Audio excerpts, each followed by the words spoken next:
नमस्कार, Radhe Radhe. RS official academy YouTube channel पर आपका हार्दिक स्वागत है।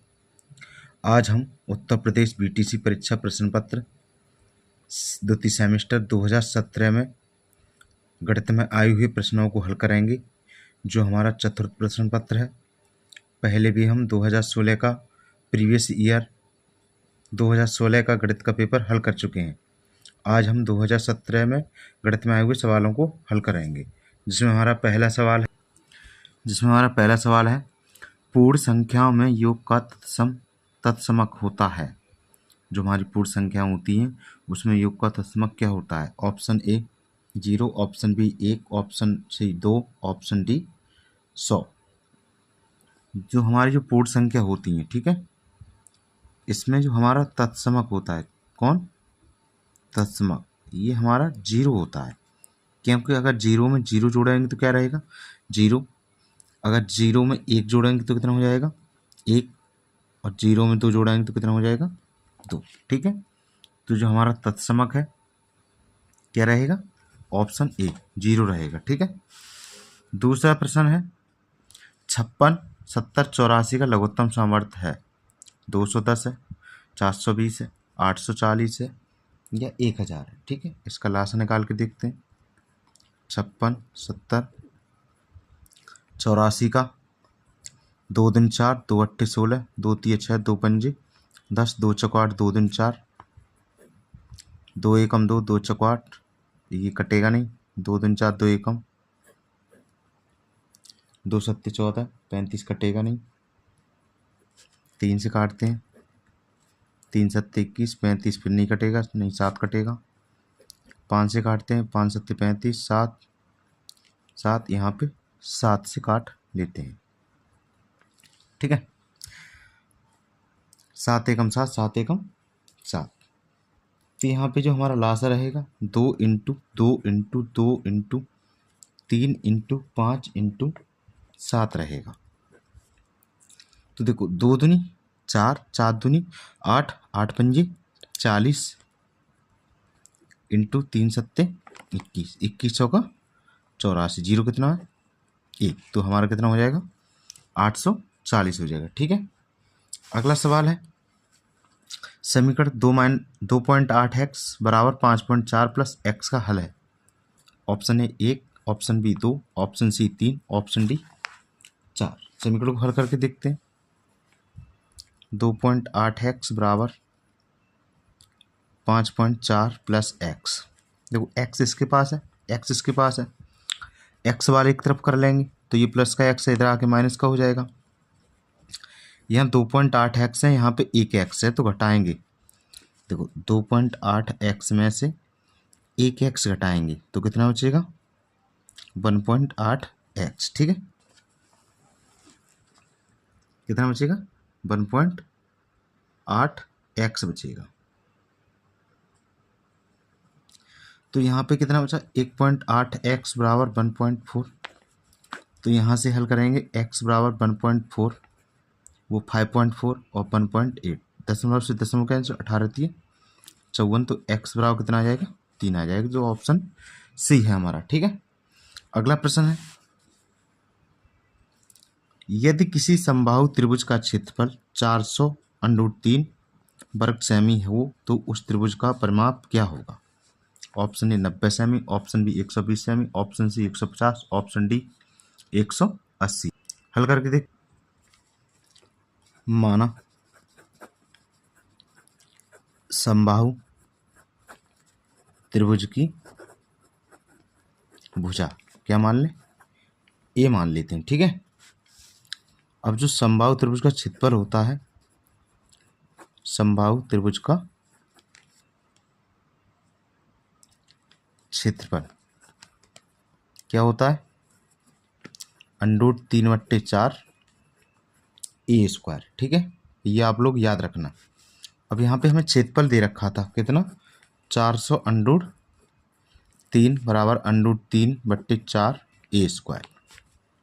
देखो √3 से √3 कट जाएगा, तो ए स्क्वायर बराबर निकालेंगे तो ये 4 भाग में थे, इधर कर देंगे।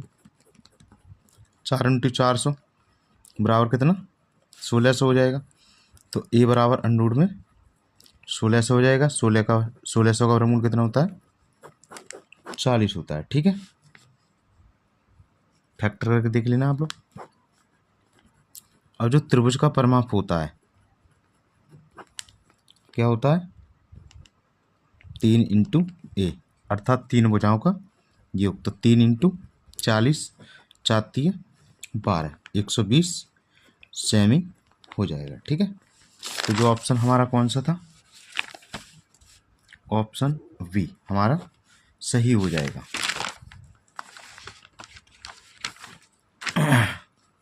अगला सवाल है x square minus 2xy plus 9y square और x square plus 2xy minus 8y का योगफल होगा।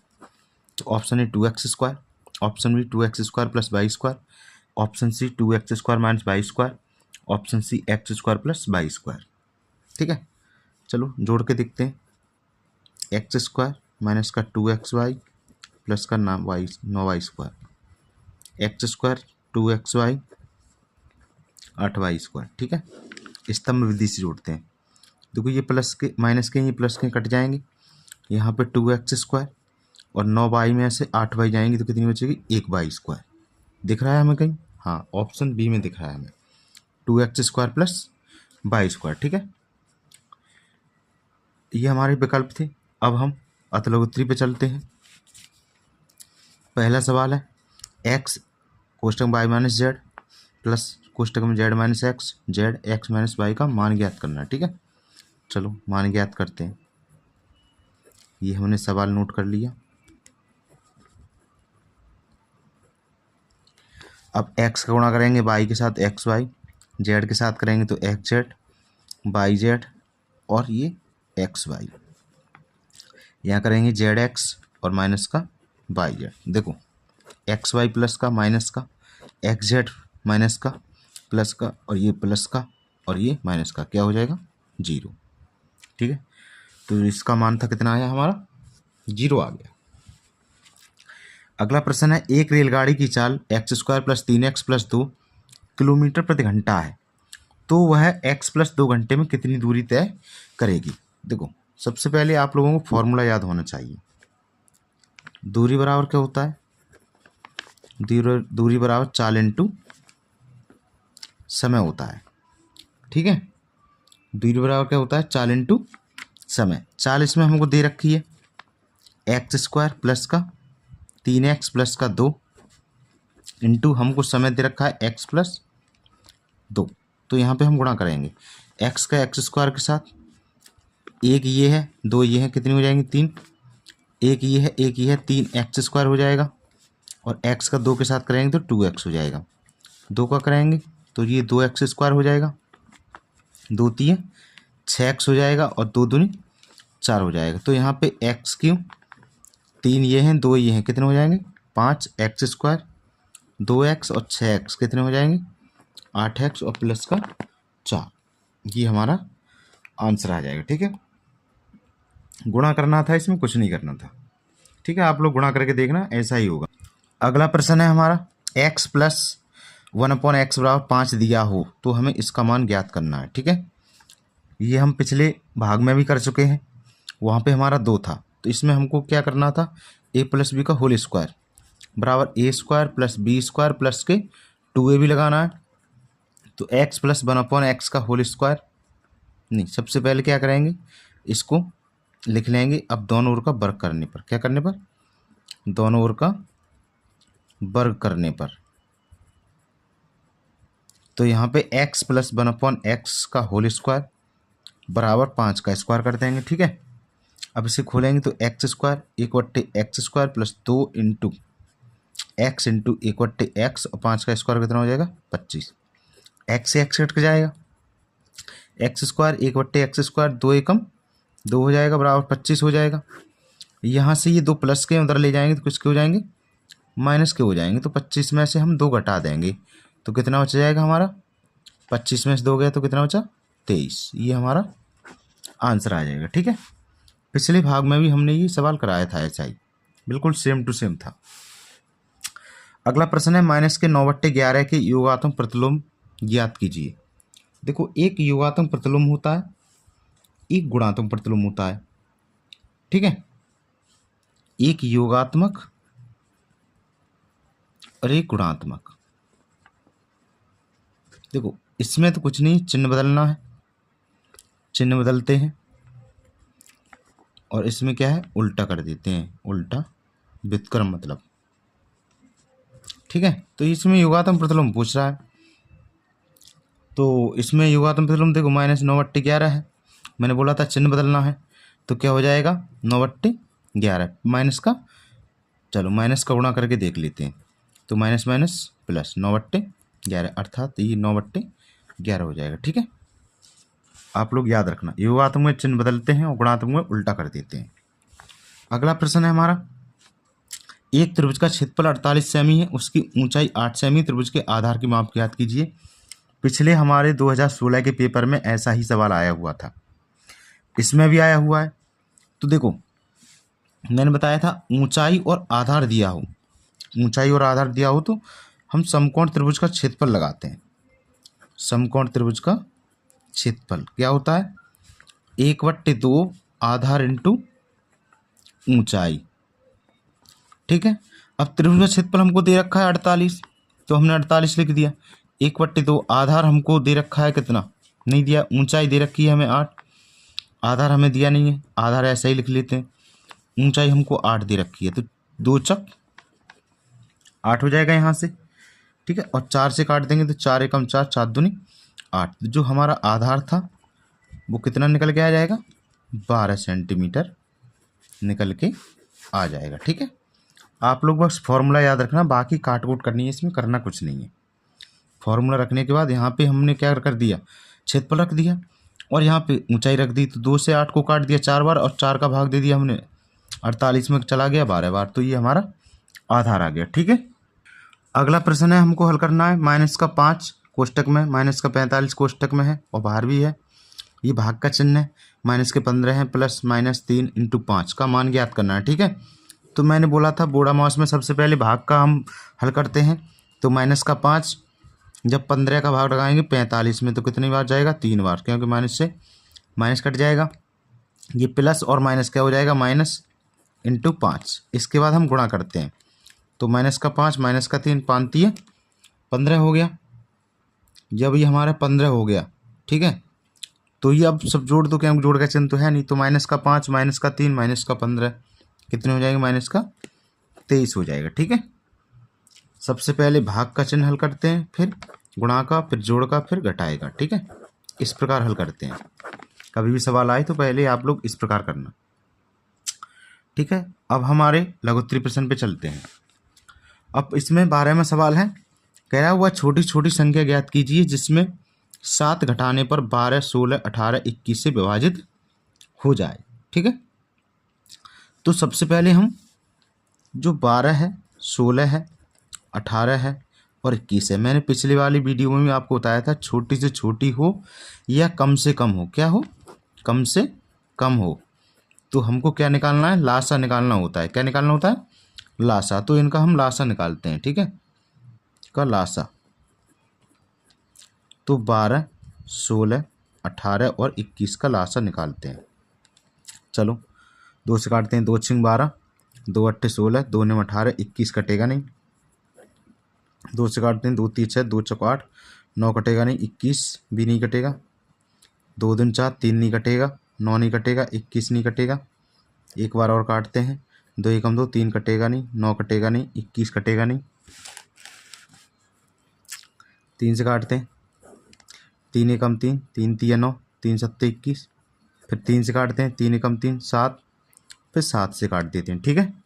ये हमने इसके फैक्टर कर लिए, अब इसका लासा निकालना है हमें, तो 2 × 2 × 2 × कितनी बार है 4 बार है, 4 बार लिख लिया हमने, और 3 हमारा 2 बार है 2 बार लिख लिया, और 7 है, 2 दूनी 4 दूनी 8 दूनी 16 16 3 48 48 × 7 3 21, तो 21 8 168 हासिल 16 हो गया, 21 का 84 और 16 कितना हो गया 100।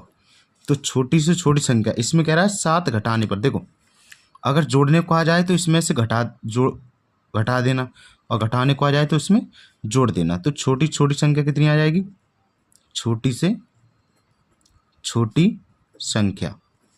तो 1000 में क्या करेंगे, 1008 में हम 7 जोड़ देंगे तो कितना आ जाएगा, 1015 हमारा राइट आंसर हो जाएगा। ठीक है, आप लोगों को समझ में आया।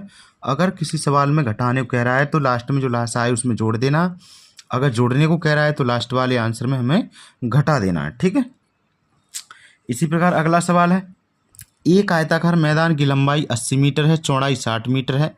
इसके बीचों बीच लंबाई के समांतर 5 मीटर तथा चौड़ाई के समांतर 3 मीटर चौड़ी सड़क बनाने का ₹15 प्रति मीटर स्क्वायर की दर से खर्च क्या आएगा। ठीक है, इस सवाल को हम करते हैं। देखो इस प्रकार का चित्र बनेगा। ठीक है, आप लोग बनाना, बन जाएगा।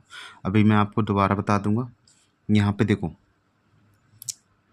एक 80 सेंटीमीटर खींचना ये, और इसकी जो चौड़ाई है वो 60 सेंटीमीटर खींच लेना। इसमें एक रास्ता इधर से डाल देना और एक रास्ता इधर से। ठीक है, तो इसको हमने PQRS मान लिया है, इसको हमने LMON मान लिया है और इसको ABCD मान लिया है। ठीक है, अब इसमें सबसे पहले इस रास्ते का क्षेत्रफल निकालेंगे। ठीक है, रास्ता जो हमारा PQRS है का क्षेत्रफल निकालेंगे।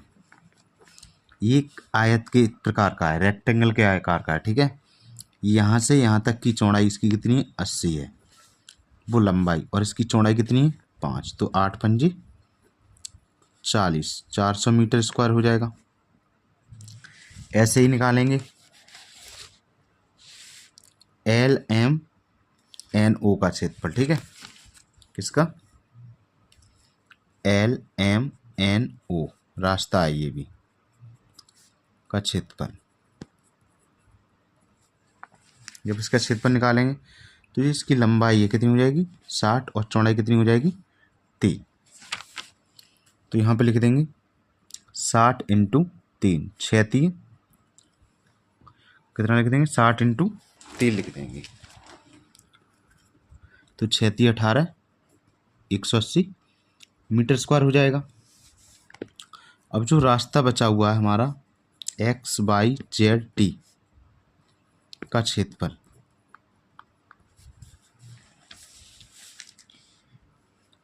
XYZ इसका क्षेत्रफल निकालना है इस रास्ते का। ठीक है, तो हमारी देखो ये तो 5 दे रखी है और ये हमारी 3 दे रखी है, तो इसमें गुणा करेंगे हम, बराबर 5 × 3, 5 3 15 मीटर स्क्वायर। तो हमें पूरे रास्ते का क्षेत्रफल निकालना है, पूरे रास्ते का क्षेत्रफल।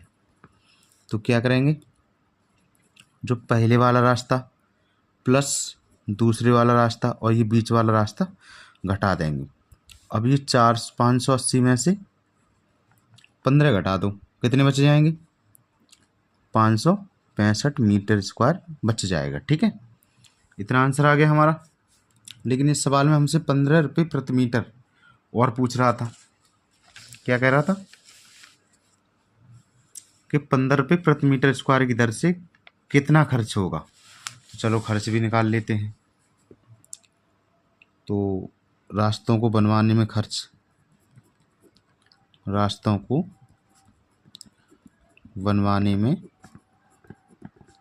खर्च कितना आ जाएगा, 15 रुपया का गुणा कर दूँ 565 में, जब गुणा करेंगे तो कितना आ जाएगा, 8475 रुपया, मतलब 8475 रुपये आ जाएगा। ठीक है, अगर आप लोगों को ये सवाल समझ में नहीं, देखो चित्र एक बार मैं बना दे रहा हूँ।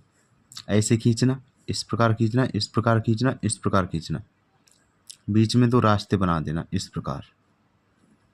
ठीक है, ये हमारा 3 था, ये हमारा 5 था, और ये टोटल हमारा 80 था और ये 60 था। तो इस रास्ते का क्षेत्रफल निकालना प्लस इस रास्ते का निकालना और इस रास्ते का आप लोग घटा देना। ठीक है, समझ में आया।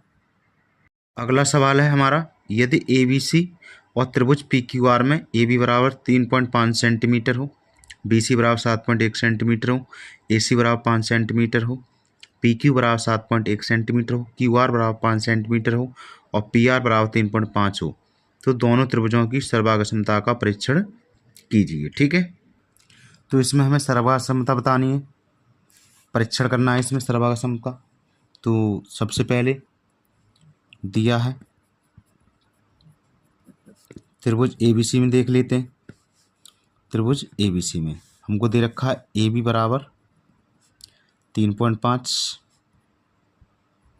सेमी, बी सी बराबर 7.1 सेमी। ठीक है, 7.1 लिख दो साफ साफ। और हमारा ए सी बराबर 5 सेमी दे रखा है। ठीक है, तो यहाँ पे बना लेते हैं त्रिभुज ए बी सी। ये A B C, A B लिख दूँ 3.5 और बी सी लिख दूँ 7.1 और ए सी लिख दो 5। ठीक है, दूसरा हमारा त्रिभुज दे रखा है त्रिभुज पी क्यू आर में देख लेते हैं। देखो पी क्यू बराबर कितना 7.1 क्यू आर बराबर 5 सेमी और जो हमारा पी आर है वो 3.5 सेमी। चित्र बना लो इसका भी, ये इसका चित्र है पी क्यू आर, तो 3.5 सेमी और ये 7.1 सेमी और ये हमारा 5 सेमी हो जाएगा। ठीक है, दोनों चित्र समझ में आ गए आपके। इस प्रकार चित्र बना लेना आप लोग। अब यहाँ पे हम देखते हैं, देखो जो हमारी ए बी भुजा है वो पी आर के बराबर है। ए बी बराबर पी आर, क्यों? पी आर भी 3.5 है, ए बी 3.5 है। और यहाँ से जो ए सी है, ए सी भुजा कितनी है 5। देखो ए सी कितनी है 5 और क्यू आर कितनी है 5, तो क्यू आर बराबर ये इन दोनों के बराबर 5 सेमी है और इन दोनों के बराबर 3.5 सेमी है। ठीक है, और जो अगली भुजा है हमारी बी सी बराबर, बी सी 7.1 और पी क्यू, बी सी बराबर पी क्यू बराबर 7.1 सेमी। तो यहाँ पे हम देखेंगे कि जो हमारी ए बी भुजा है पी आर के बराबर है, ए सी बराबर क्यू आर है और बी सी बराबर पी क्यू है। तो यहाँ पे हमें जो सर्वागसमता का नियम है एस एस एस, अर्थात भुजा भुजा भुजा।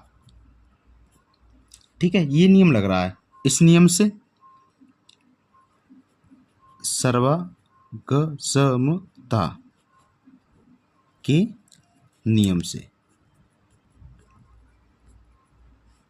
ठीक है, सर्वागसमता के नियम से क्या हो जाएगा, जो त्रिभुज ए बी सी है वो सर्वागसम होगा हमारा त्रिभुज पी क्यू आर के। ठीक है, यही हमको सिद्ध करना था। जो त्रिभुज ए बी सी है, ए बी सी सर्वागसम है त्रिभुज पी क्यू आर के।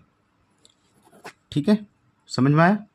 अगर समझ में नहीं आया तो वीडियो को दोबारा देख लेना। ठीक है, ये हमारे ट्रिपल एस सर्वागसमता का नियम था, जिसमें अगर हमारी भुजाएं बराबर दी हों या कोण बराबर दिए हों तो हमारा जो त्रिभुज होते हैं वो दोनों समरूप होते हैं। समरूप होंगे तो इसमें सर्वागसमता का नियम लगता है। ठीक है, देखो अगला सवाल है हमारा, यदि x प्लस 1/2x बराबर 4 है तो x³ प्लस 1/8x³ का मान ज्ञात करना है। ठीक है, बहुत ही बढ़िया सवाल है हमारा।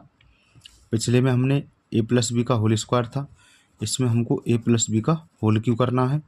क्या होता है, a³ plus b³ plus 3ab कोष्टक में a प्लस बी, ये होता है। ठीक है, ध्यान से देखना आप लोग, बहुत ही बढ़िया सवाल है। चलो करते हैं, तो यहाँ लिख लेते हैं x प्लस 1/2x बराबर 4। यहाँ पे हमें घन करना है दोनों ओर का घन करने पर। तो x प्लस 2/x का होल क्यूब बराबर 4 का क्यूब। ठीक है, 4 का क्यूब है ये, 43 में समझ लेना। यहाँ पे खोल दो तो x क्यूब 1/2x का क्यूब, यहाँ पे 3 लिखेंगे, यहाँ x लिखेंगे 1/2x लिखेंगे, कोष्टक में x प्लस 1/2x लिखेंगे बराबर 4 चक 16 चक 64। 4 का क्यूब कितना हो जाएगा? 64 हो जाएगा। तो यहाँ से x क्यूब 1/2 दिन 4 दूनी 8 x क्यूब, यहाँ x से x कट जाएगा 3/2 इंटू एक्स प्लस इसके बराबर हमें कितना दे रखा है? 4 बराबर 64। 2 दूनी 4 तो x cube plus 1/8 x cube plus 3 दूनी 6, कितने? 6 बराबर 64। अब यहाँ पे 6 प्लस के उधर ले जाएंगे तो माइनस के हो जाएंगे। तो यहाँ पे एक्स क्यूब प्लस का 1/8 एक्स क्यूब बराबर 64 माइनस के 6, कितने बचेंगे? एक्स क्यूब 1/8 एक्स क्यूब बराबर कितना बच जाएगा हमारा? 58। ये हमारा आंसर आ जाएगा। ठीक है, आप लोग इसको दोबारा देखना, समझ में आ जाएगा। ठीक है, इसमें आप लोगों को फॉर्मूले याद करने पड़ेंगे। देखो अगला सवाल है हमारा, सवाल कह रहा है पिता की उम्र उसके पुत्र की उम्र की 4 गुनी है। 6 वर्ष बाद, कितने? 6 वर्ष बाद पिता की उम्र उसके पुत्र की उम्र की 2.5 गुने से 6 वर्ष अधिक हो जाएगी। दोनों की वर्तमान उम्र ज्ञात कीजिए। बहुत ही बढ़िया सवाल है, आय संबंधी सवाल है ये, पहले भी हम आपको सिखा चुके हैं। इसमें सवाल वही है, पुत्र की उम्र की कितनी है? 4 गुनी है। ठीक है, तो सबसे पहले माना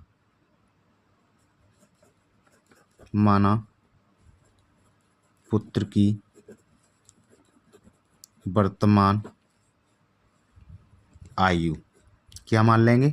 x वर्ष। ठीक है, अब पुत्र की उम्र की 4 गुनी है तो पिता की वर्तमान आयु क्या हो जाएगी?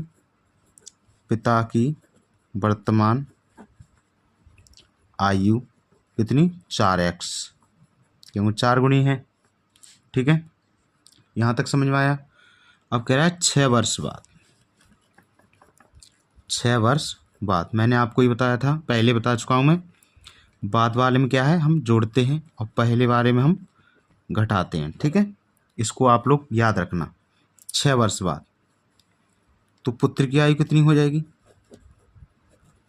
पुत्र की आयु x प्लस 6 वर्ष, और पिता की आयु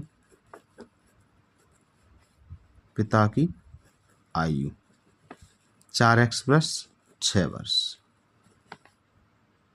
ठीक है, 4x प्लस 6 वर्ष, समझ में आया? 6 वर्ष बाद। अब प्रश्न अनुसार क्या पढ़ेंगे? 6 वर्ष बाद पिता की उम्र, किसकी? पिता की उम्र उसके पुत्र की उम्र के 2.5 गुने से, पुत्र की उम्र के 2.5 गुने। 2.5 गुना जानते हो? 2.5 गुना 2 सही 1/2 अर्थात 2 दिन 4 5/2। ठीक है, समझ में आया? तो जो पिता की उम्र है 4x प्लस 6 बराबर, यहाँ पे लिख लो, चलो, पिता की आयु बराबर पुत्र की आयु लिख लेते हैं हम, कोई दिक्कत नहीं है। पुत्र की आयु की 2.5 गुने से, कितना? 2.5 गुने, मैंने पहले बताया था 5/2 हो जाएगा 2.5 गुना। कितनी अधिक है? 6 वर्ष अधिक है, तो 6 हमने जोड़ दिया। ठीक है, तो पिता की आयु हमारी 4x प्लस 6 है, पुत्र की 5/2 और x प्लस के 6 और ये 6 प्लस के, देखो इधर भी प्लस के 6 हैं, इधर भी प्लस के 6 हैं, कोष्टक से बाहर हैं, इस चीज़ को ध्यान रखना। तो 6 से 6 कट जाएगा, तो यहाँ पे 4x बराबर कितना बचेगा? 5/2 x प्लस 6 बच जाएगा। अब यहाँ से क्रॉस मल्टीप्लाई करेंगे तो देखो 2 का गुणा कर देंगे 2 चक 8 और ये 5x और 5 30 हो जाएगा। x वाले एक तरफ कर लेंगे तो 5x उधर पहुँच जाएगा, माइनस का हो जाएगा तो 3x बराबर हमारा कितना आ गया 30, तो 3 ढाई 30, तो x बराबर हमारा कितना आ गया 10 आ गया। कितना 10 आ गया। तो पिता की वर्तमान आयु कितनी हो जाएगी, पिता की वर्तमान आयु कितनी हो जाएगी 4x थी तो 4 इंटू 10, 4 ढाई 40 वर्ष हो जाएगी। ठीक है। और जो पुत्र है, पुत्र की वर्तमान आयु हमने x मानी थी तो x बराबर 10 वर्ष। ठीक है। कितना 10 वर्ष। अगर आपको सवाल समझ में नहीं आया तो वीडियो को आप दोबारा देखेंगे तो बढ़िया से समझ में आ जाएगा। अगला सवाल है हमारा, अगला सवाल है यदि परिमेय संख्या का अंश उसके हर से 2 कम है, यदि उसके अंश और हर में 1 जोड़ दिया जाए तो नई संख्या का मान 3/4 हो जाता है। ठीक है। ये हमको सवाल निकालना है। देखो परिमेय संख्या का अंश उसके हर से 2 कम है। चलो माना अंश हमने मान लिया x और हर मान लिया हमने पाई। अब इसमें क्या कह रहा है, परिमेय संख्या क्या होती है हमारी, अंश बट्टे हर, परिमेय संख्या अंश बट्टे हर अर्थात x बट्टे y हो जाएगा। सवाल क्या कह रहा है हमारा, सवाल कह रहा है भैया अंश उसके हर से 2 कम है, तो जो हमारा अंश है वो हर से कितना 2 कम है। प्रश्नानुसार जो अंश है हमारा x वो हर से 2 कम है, अंश बराबर हर कितना 2 कम है, तो हमने क्या किया x बराबर y-2 लिख दिया। अब भिन्न क्या कह रही है हमारी, अब कह रहा है अंश और हर में 1-1 जोड़ दें। चलो अंश और हर में 1-1 जोड़ दिया प्रश्नानुसार करके, अंश और हर में हमने 1-1 जोड़ दिया तो हमारी जो भिन्न का मान है वो 3/4 हो जाता है, तो 3/4 भी लिख दिया हमने। अब यहाँ पे देखो x है, यहाँ भी x है, तो x के हम y-2 रख देते हैं, तो y-2 प्लस का 1 और y प्लस का 1 बराबर 3/4। अब 2 में से 1 घटा देंगे, जब 2 में से 1 घटाएंगे तो कितना बच जाएगा 1, तो y-1 और y प्लस 1 बराबर 3/4। कैंची गुणा कर देंगे तो क्या हो जाएगा 4y प्लस के 4, 3y माइनस के वो प्लस के 3, नहीं देखो यहाँ माइनस का था, माइनस के 4 आएंगे, y वाले एक तरफ कर लेते हैं और बगैर y वाले एक तरफ, तो माइनस के 4 थे प्लस के हो जाएंगे, ये 3y प्लस की थी माइनस की हो जाएगी, तो y बराबर हमारा कितना आ गया 7 आ गया। कितना 7 आ गया। अब जो हमारा इसको समीकरण 1 मान लेते हैं, x बराबर y-2 था तो x बराबर 7-2, तो x बराबर कितना आ जाएगा 5 आ जाएगा। ठीक है। तो जो हमारी भिन्न है या परिमेय संख्या है तो कितनी आ जाएगी, x बट्टे y थी तो कितनी हो जाएगी 5/7 आ जाएगी। ठीक है 5/7। लास्ट सवाल है 80 इंटू बड़ा कोष्टक 56 - 7 इंटू 8 प्लस 13 - 2 इंटू 5 का मान ज्ञात करना है। ठीक है। देखो ऐसे सवाल हम क्या करेंगे, ये वाला कोष्टक हल करेंगे, तो लिख लेते हैं 80 इंटू 56 माइनस की गुणा कर दो 7 8 56, 13 2 पंजे 10। ठीक है। तो 80 इंटू 56 माइनस के कोष्टक में 56, 13 में से 10 घटा दूँ, कितने बच जाएंगे 3 बच जाएंगे। अब ये जोड़ दो, तो 80 इंटू 56 ये माइनस के, देखो 56 और 3 कितने हो गए 59 हो गए, तो यहाँ पे माइनस के 59 हो जाएंगे। अब इसको भी घटा दूँ 59 में 56 का कितना बचा माइनस का 3, तो माइनस 8 3 24, कितना आ जाएगा 240 आंसर आ जाएगा। ठीक है, समझ में आया? अगर आपको सवाल समझ में नहीं आया, सवाल को दोबारा देख सकते हैं। ये आज का हमारा आखिरी सवाल था। अगले भाग में मिलते हैं। अगर आप भी हमारे चैनल पर नए हैं तो हमारे चैनल को सब्सक्राइब करें और लाइक करना बिल्कुल ना भूलें। आज के लिए बस इतना ही, अगले भाग में मिलते हैं। तब तक के लिए जय हिंद, जय भारत।